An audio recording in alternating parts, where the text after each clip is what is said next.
Anyway, let's make a start. It's 1:30. So, good morning. I'm Nicholas de Mattos. I'm a tutor and a student in the School of Philosophy and Economic Science. And I'm going to talk to you this morning, just putting my screen just one side. I'm going to talk to you this morning about Lao Tzu and effortless action. So I'll show you a picture of Lao Tzu. That's a representation of him. The Lao Tzu, an ancient honorific title meaning old master in Chinese, was born in the village of Churen in the Shu province of China. So there's Shu, the southern bit of China there. And this is somewhere in the 200-year period between the 6th and the 4th centuries BC. He was given the name Li Ar. Li means plum tree, and legend has it that he was born under one. His father was chief censor of the Zhou dynasty, ruled by King Cheng. Now, Li Ar was evidently very scholarly, for as soon as he was able, he was appointed keeper of the archives for the Zhou royal court. This allowed him to study classical Chinese scripts. Some accounts say that he was also court astrologer and that he married and had a son called Song, who became a great general in the Wei province. Once, having defeated an enemy, Song gave orders that the corpses of the defeated be left unburied. The Lao Tzu, in the course of his travel teaching the Tao, happened to be passing that way, and seeing the devastating scene, advised his son to bury the enemy dead so as not to inspire revenge. Song therefore ordered funeral rites for the dead, and the enemy was so impressed with the action that it inspired lasting peace. In the course of these travels, the Lao Tzu is also reported to have met Confucius. In his old age, the Lao Tzu, now living in Chengzhou, the capital of the Zhou region, grew weary of what he saw as the moral decay of life in the city, and decided to leave and live as a hermit in the mountainous regions to the west. At the city gate, there lived a guard called Yin Si, and he recognized him and asked him where he was going. The Lao Tzu told him, and Yin Si insisted that before he left, the Lao Tzu should write down his wisdom. He did so, and the result was the seminal Taoist work called the Tao Te Ching. Apparently, Yin Si was so taken by the teaching that he resigned from his post and followed the Lao Tzu into the mountains. Now, I have to tell you that modern scholarship maintains that the Lao Tzu's biographical details are invented and that his works are a collaboration, but there's nothing like a good story, is there? And as I always say, in the best sense of the term, there's no smoke without fire. Now, although tradition has the Lao Tzu as author of the Tao Te Ching, as with other religious and philosophical works, with the exception of Plato's dialogues, the work lacks a central master figure and barely references events in history. So it represents a timeless wisdom, unidentified with a person. It speaks of an extremely subtle force called the Tao, which is not really a force at all, but a steady and wholly beneficent influence, all-powerful as well as infinitely gentle, in fact, the root of all things. It exists as a natural balance to which man can attune if he abandons his egocentric ways. The Tao Te Ching, therefore, advocates wu wei, non-action, sometimes interpreted as going with the flow. Such a way of operating, the Tao Te Ching says, is in harmony with the Tao. Thus, it advocates avoidance of war, harsh laws, and heavy taxes. So let's look at the quote. You will see that at the top of the chat. The highest good is like water. Water gives life to the 10,000 things and does not strive. It flows in places men reject, and so is like the Tao. So the reference to the 10,000 things is, of course, a numerical representation of the infinite variety of life. This parallel between the Tao and water highlights several things. It highlights its enormous life-giving power, and yet its total lack of force, and its total lack of judgment. The Tao Te Ching encourages us to act in this way because if the Tao is root of everything, it must also be the root of us. So let's look at some examples. Now, I'm going to ask you, if you will, to find a scrap of paper and a biro or an ink pen. I'll give you a short time to lay hands on that. And what I'd like you to do is just sign your name as normal.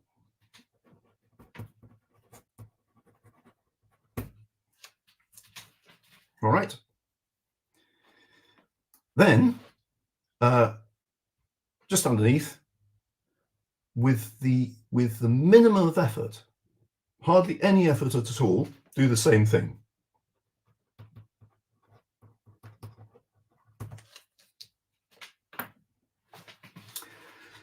Now, if you're anything like me, the second signature will have been done with hardly any effort. But it's still visible, isn't it? How many of our other actions are like that? Another example is comes really from an article that appeared in the Times by Matthew Syed, the sports journalist, about a year or two ago, in which he talks about flow. And he an interview he had after seeing Robin van Persie, who was in the Manchester United team in 2013. And Van Persie had received a long sweeping pass from behind by Wayne Rooney. And he managed to volley the ball with his left foot straight to the goal from that pass. And Syed asked Van Persie, what was going through his mind when he was receiving that pass. And he thought for a moment, and he said, I didn't think, I just did. And that led Syed to write this article after seeing an extraordinary goal carried out by Alejandro Garnacho, which is basically a backward kick into goal. And so what he had done, this was sometimes called a bicycle kick. You stand with your back to the goal, and as the pass comes over, you then do a kind of sort of backward somersault and boot the ball backwards into the goal. And the advantage of that, of course, is that the goalie has no idea what you're about to do, and it comes as a complete surprise. And Syed looked at Twitter after this extraordinary goal and found that people were conjecturing about when Garnacho decided to do this. Was it just when the ball had been, presumably it was a corner or something, passed?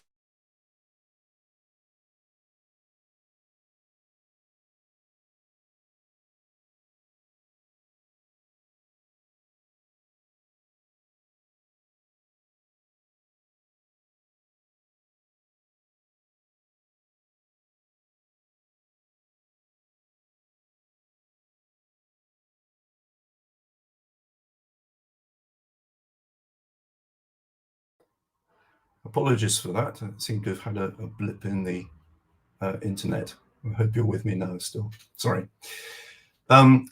So was the kick, did he decide to do this backward kick when the ball had been kicked, or when he was just standing there, or after he left the ground, or what? And Syed conjectures, and I'm going to he thinks he didn't decide. And I'm going to quote this. So this is Syed reimagining what might have happened. So his conscious mind was likely to have been still, serene, at one with his surroundings.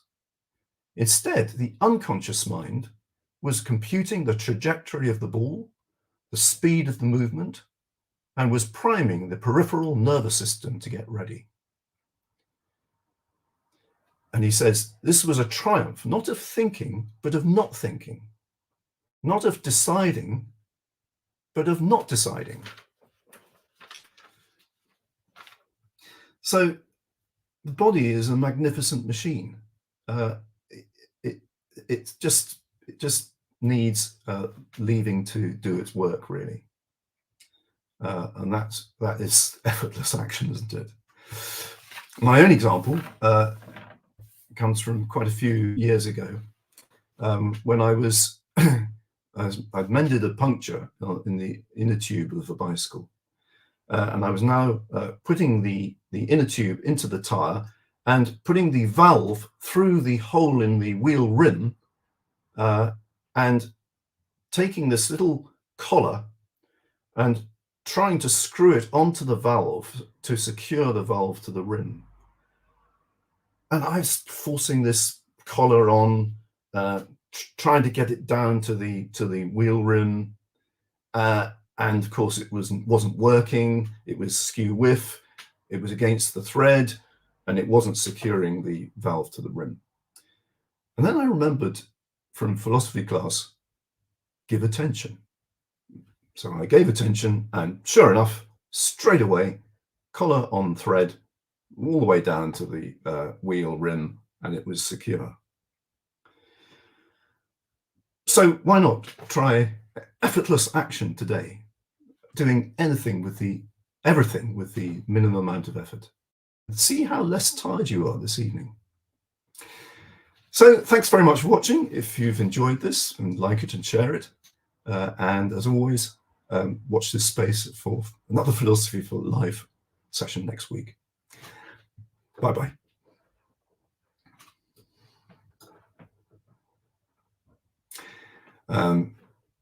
Just looking at any comments. Yes, sorry about the blip.